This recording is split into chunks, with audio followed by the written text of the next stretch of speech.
5 দিনের যুদ্ধবিরতির প্রস্তাব দিয়ে ভ্যাম্পার ডোনাল্ড ট্রাম্প ইরানের জন্য যে ফাঁদ পেতেছিলেন সেই ফাঁদে ইরান পা দেয়নি, বরং অতীতের অভিজ্ঞতাকে কাজে লাগিয়ে ইরান দৃঢ়প্রতিজ্ঞ ছিল যে তারা যুদ্ধ চালিয়ে যাবে।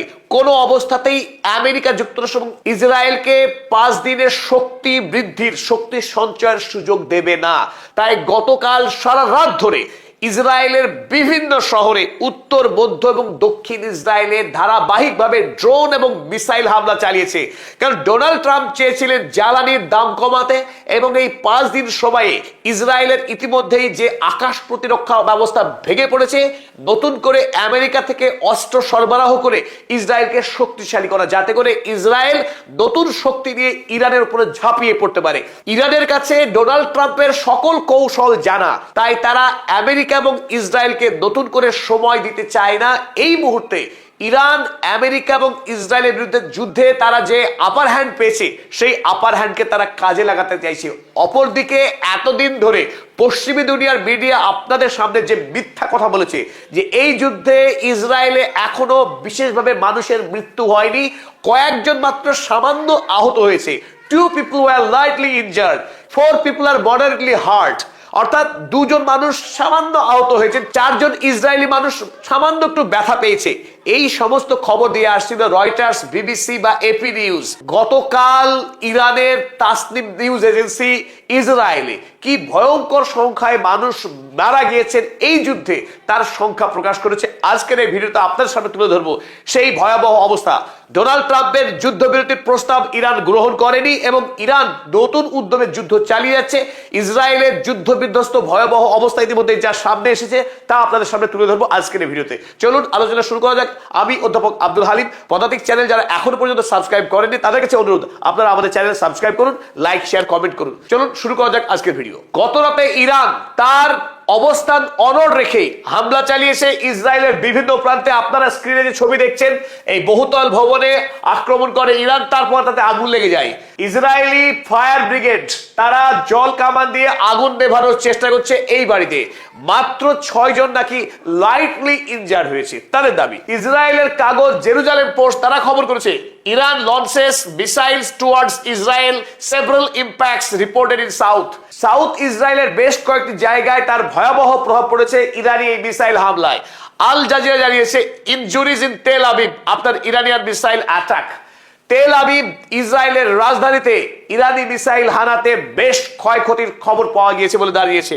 সাইরেন্স ইন সেন্ট্রাল ইসরায়েল, মধ্য ইসরায়েল, সেখানে সারা রাত্রি ব্যাপী সাইরেন বেজেছে। কিসের সাইরেন? ইরান থেকে ছোড়া হয়েছে ড্রোন, ছোড়া হয়েছে মিসাইল। সেই মিসাইল ইসরায়েলে আসতে পড়ার আগে সেখানকার সতর্ক বার্তা হিসেবে সাইরেন বাজতে হচ্ছে।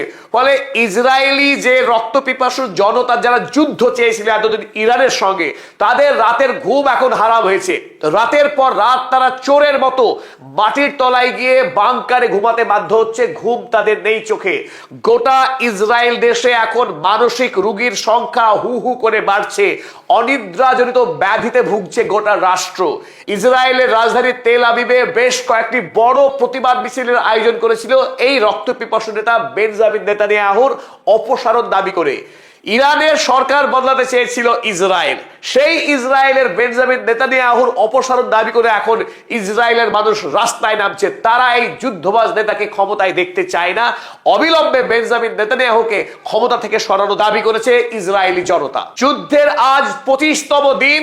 এতদিন ধরে পশ্চিমী দুনিয়ার কোন মিডিয়া আপনাদের সামনে ইসরায়েলে কতজন মানুষ মারা গেছে সেই বিষয়ে কোনো সঠিক তথ্য দেয়নি।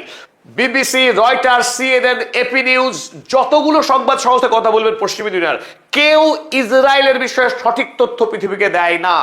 গতকাল ইরানের পক্ষে ইরানের আধা সরকারি সংবাদ সংস্থা তাসনিম নিউজ গতকাল জানিয়েছে এ পর্যন্ত ইসরায়েলে 1281 জন মানুষের মৃত্যু হয়েছে এই যুদ্ধে।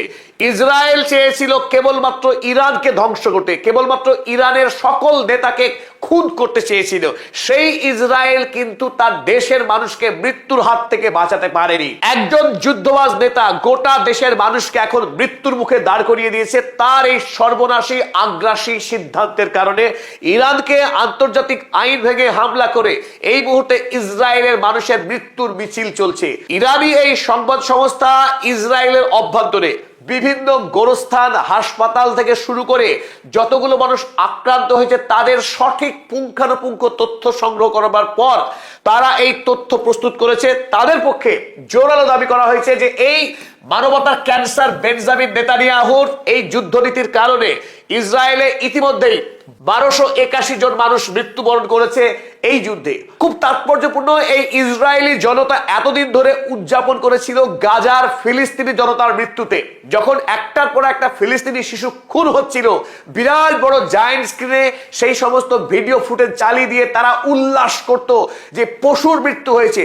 তারা অ্যানিম্যাল বলতো, ফিলিস্তিনি মানুষকে তারা বলতো অ্যানিম্যাল, তারা নাকি প্রাণী, তারা মানুষ নয়। এবার ইসরায়েলের মানুষ বুঝতে পারছে যে যুদ্ধের মৃত্যু কাকে বলে, যুদ্ধ কাকে বলে। কারণ এই ইসরায়েল রাষ্ট্র গোটা মধ্যপ্রাচ্যের প্রতিটি দেশকে অশান্ত করে রেখেছে। প্রতিটা দেশে ধারাবাহিকভাবে আকাশ থেকে বোমা বর্ষণ করে সেই দেশে বর্বর গণহত্যা চালিয়ে গোটা মধ্যপ্রাচ্যকে মৃত্যু পুরীতে পরিণত করেছে এই মানবতার শত্রু বেঞ্জামিন নেতানিয়াহু। এবার বেঞ্জামিন নেতানিয়াহুকে সঠিক শিক্ষা দিচ্ছে ইরান। একটার পর একটা মিসাইল হামলা চালিয়ে গোটা ইসরায়েল রাষ্ট্রকে পুরো লন্ডভন্ড করে দিয়েছে, মৃত্যু পুরীতে পরিণত করেছে ইরান। অতএব যুদ্ধ যে কত মজা, কত স্বাদের জিনিস, এবার বেঞ্জামিন নেতানিয়াহুকে শিক্ষা দিচ্ছে ইরান।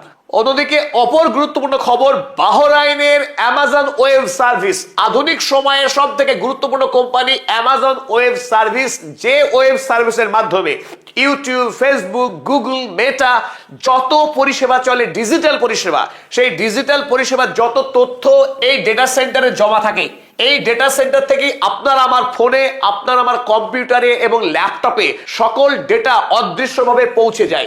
সেই ডেটা সেন্টার হলো আধুনিক সময়ের সবথেকে গুরুত্বপূর্ণ কেন্দ্র। পৃথিবীর সবচাইতে এই ধরনের ডেটা সেন্টার তৈরিতে বিখ্যাত অ্যামাজন ওয়েব সার্ভিস। সেই